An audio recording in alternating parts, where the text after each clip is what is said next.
सातवें अध्याय के 7वें पद में लिखा है, परंतु मैं यहोवा की ओर ताकता रहूंगा।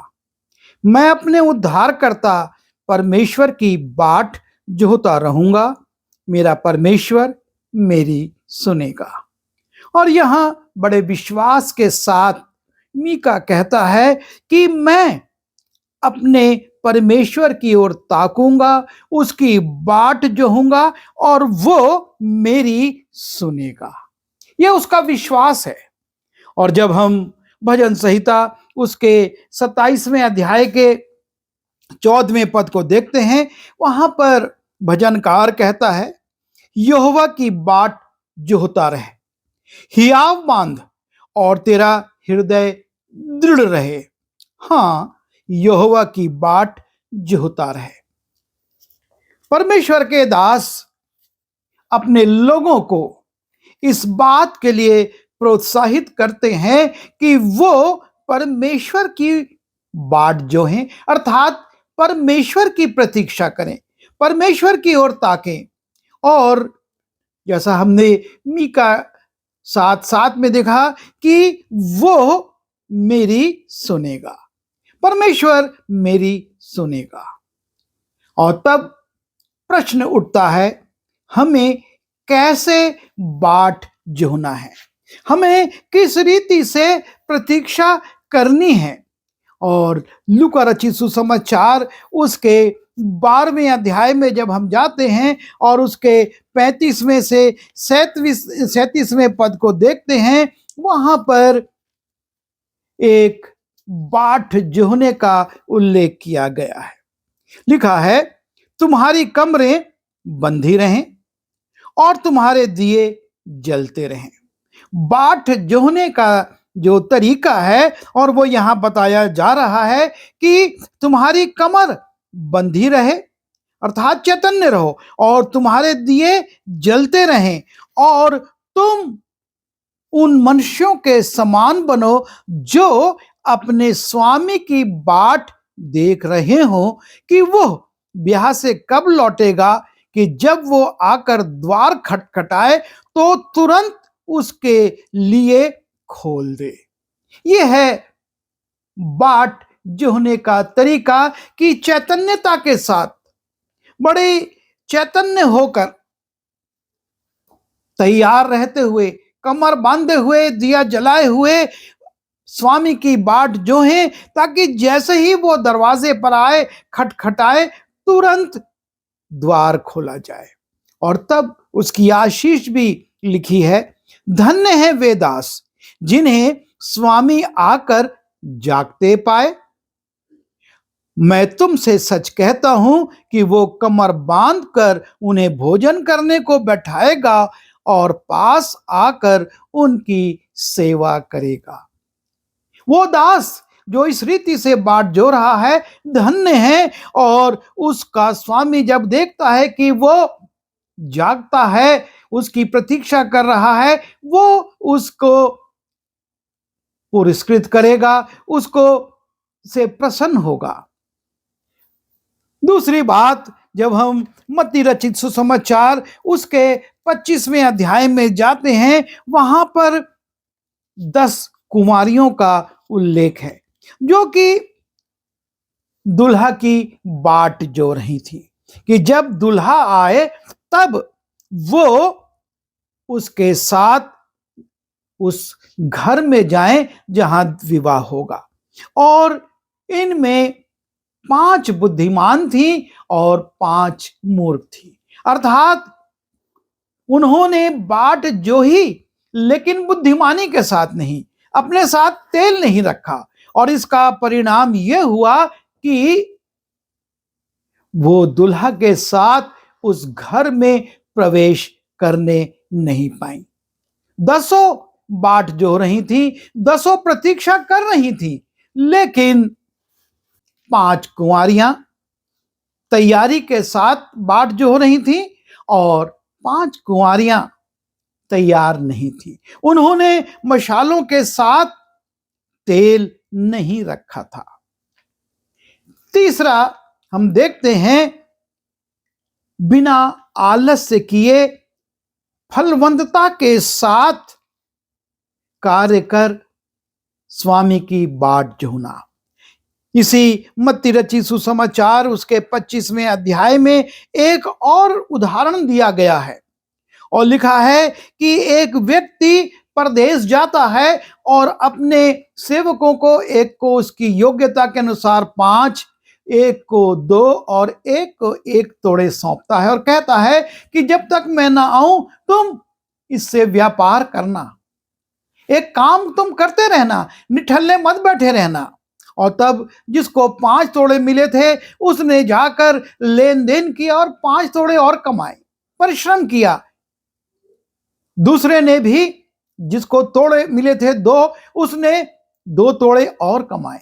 लेकिन जिसको 1 मिला था उसने जाकर उसको जमीन में गाड़ दिया और ये तीनों स्वामी की बाट जोहने लगे। और स्वामी आया और जब वो लेखा लेता है, जिसको 5 मिले थे उसने 5 और दिए और उसकी फलवंता को देखकर, उसके परिश्रम को देखकर स्वामी प्रसन्न होता है और कहता है कि तू थोड़े में विश्वास योग्य रहा, अब बहुत वस्तुओं का स्वामी बन जा। जब 2 तोड़े वाला आता है वो भी दिखाता है कि मैंने 2 तोड़े और कमाए हैं और स्वामी उससे भी प्रसन्न होता है, उसको भी कहता है कि तू भी अपने स्वामी के साथ आनंद में सहभागी हो। परंतु जिसको 1 मिला था वो आकर कहता है ये तेरा तोड़ा है, मैंने इसे बांध कर रख दिया और देख तुझको देता हूं।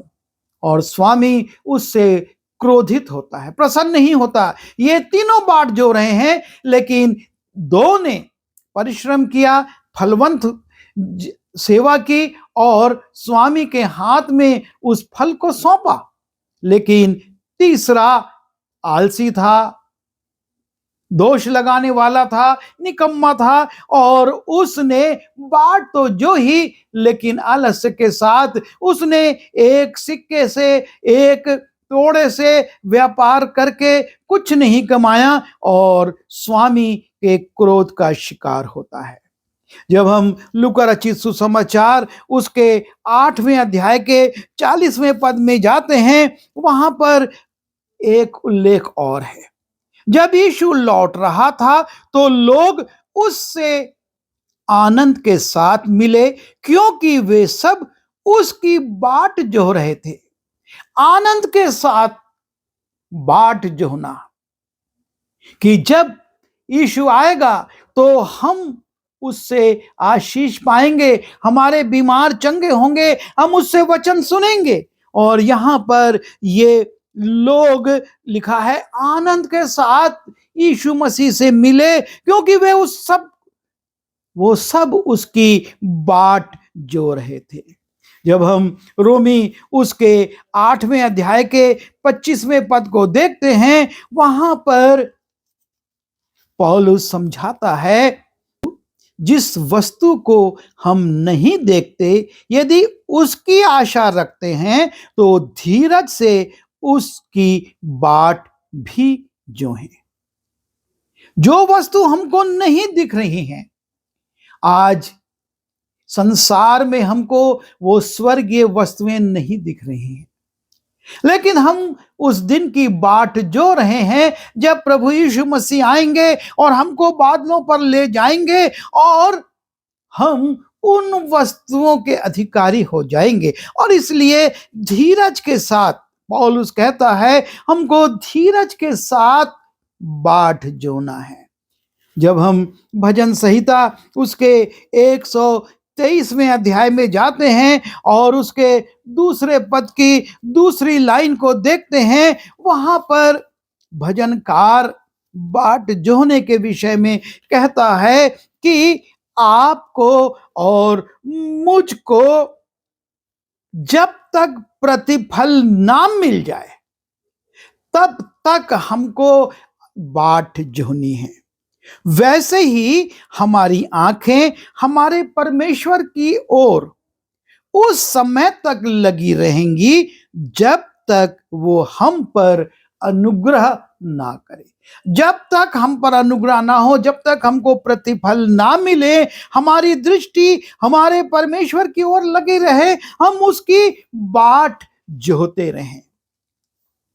और तब हम देखते हैं बाट जोहने वालों को परमेश्वर किस प्रकार से आशीषित करता है।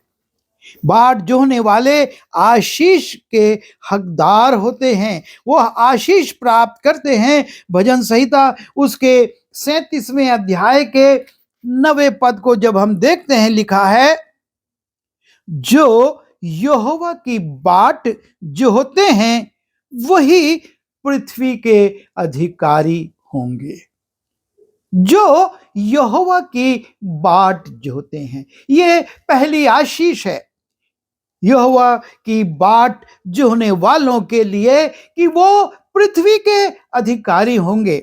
स्वर्गीय वस्तुएं तो हम पाएंगे, लेकिन उसके पहले इस पृथ्वी पर भी परमेश्वर आपको और मुझको कुछ अधिकार देगा। और इसीलिए इसी भजन संहिता उसके 37वें अध्याय के 34वें पद में लिखा है, यहोवा की बाट जोहता रहे और उसके मार्ग पर बना रहे। सिर्फ हम बाट ना जोहते रहें, हम प्रतीक्षा ना करें हाथ पर हाथ रख के, लेकिन उसके मार्ग पर बने रहें। यह आवश्यक है कि हम इस बात के लिए सावधान हो कि हम परमेश्वर के मार्ग पर बने रहें। और तब लिखा है, वो तुझे बढ़ाकर, तब परमेश्वर आपको और मुझको उन्नति देगा, वह तुझे बढ़ाकर पृथ्वी का अधिकारी कर देगा। यह है आशीष। जब हम उसकी बाट जोते और उसके मार्ग पर बने रहते हैं। जब हम भजन संहिता उसके 40वें अध्याय में जाते हैं और हम उसके पहले और दूसरे पद को देखते हैं, भजनकार वहां पर कहता है, मैं धीरज से यहोवा की बाट जोहता रहा। मैं धीरज से यहोवा की बाट जोहता रहा और उसने मेरी ओर झुककर मेरी दुहाई सुनी। जब वो धीरज से यहोवा की बाट जोहता रहा, तब परमेश्वर भी उसकी ओर झुकता है और उसकी दुहाई को सुनता है। और दूसरे पद में लिखा है, उसने मुझे सत्यानाश के गड्ढे और दलदल की कीच में से उबारा और मुझको चट्टान पर खड़ा करके मेरे पैरों को दृढ़ किया है। जब धीरज के साथ वो बाट जोहता रहा और परमेश्वर उसकी ओर झुकता है, उसकी सहायता करता है, उसको सत्यानाश के गड्ढे से निकालता है और दलदल की कीच में से उबारता है और चट्टान पर खड़ा करके पैरों को स्थिर करता है। यह है आशीष, जब हम यहोवा की बाट धीरज के साथ जोहते हैं। यशाया उसके 40वें अध्याय के 31वें पद में जब हम जाते हैं, वहां पर यहोवा के बाट जोहने वालों के लिए 4 आशीषों का उल्लेख है। लिखा है, परंतु जो यहोवा की बाट जोहते हैं, जो यहोवा की बाट जोहते हैं, वे नया बल प्राप्त करते जाएंगे। जो परमेश्वर की राह देखते हैं, उसकी बाट जोहते हैं, उनको नया बल प्राप्त होगा। हम पुरानी बातों को भूल जाएं, पुराने जीवन को भूल जाएं, वो हमको नया बल अर्थात वो पवित्र आत्मा प्रदान करने वाला है जब हम उसकी बाट जोहते हैं। और इसीलिए यीशु मसीह ने कहा था कि तुम यरूशलेम में ठहरे रहना, जब तक तुम पवित्र आत्मा ना पाओ, तुमको बाट जोहना है।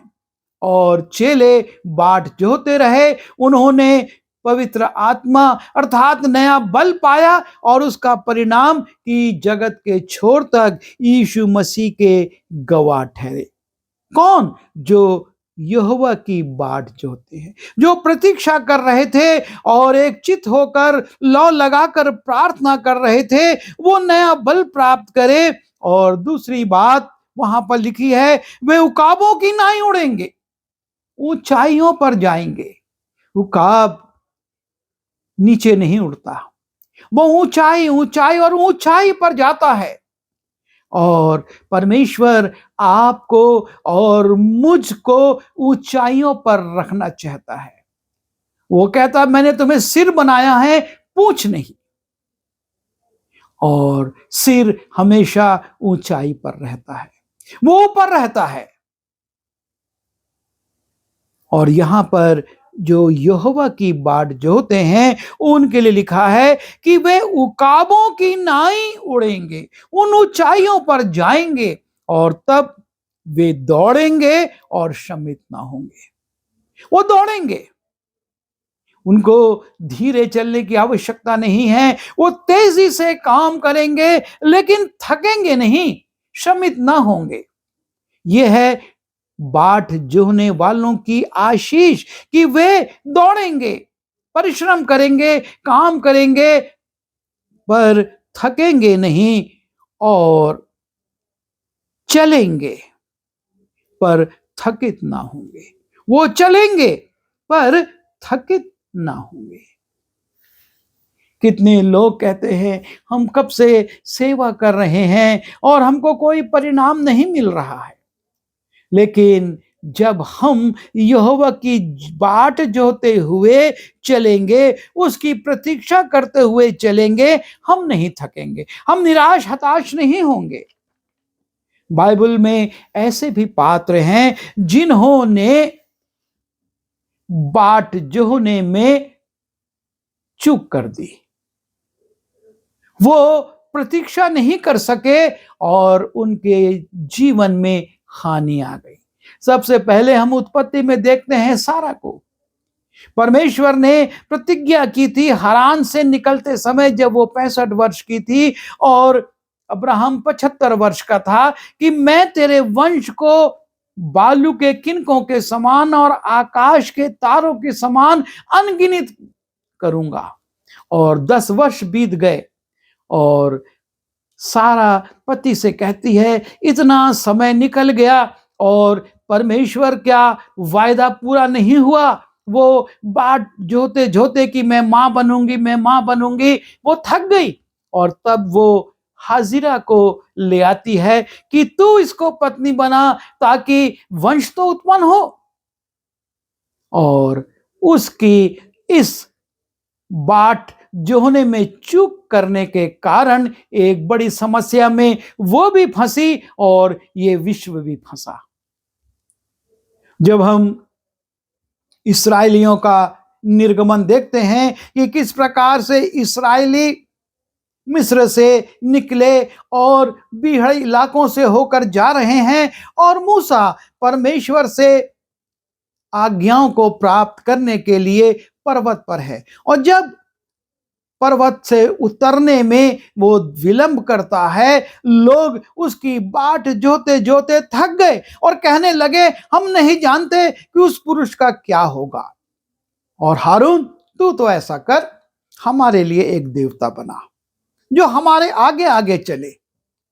और इस प्रकार से वो लोग मूर्ति पूजा में फंसा कि बाट नहीं जोत सके, वो मूर्ति पूजा में फंस गए और एक देवता बनाकर उसको अपने आगे आगे ले जाने के लिए उद्यत हो गए।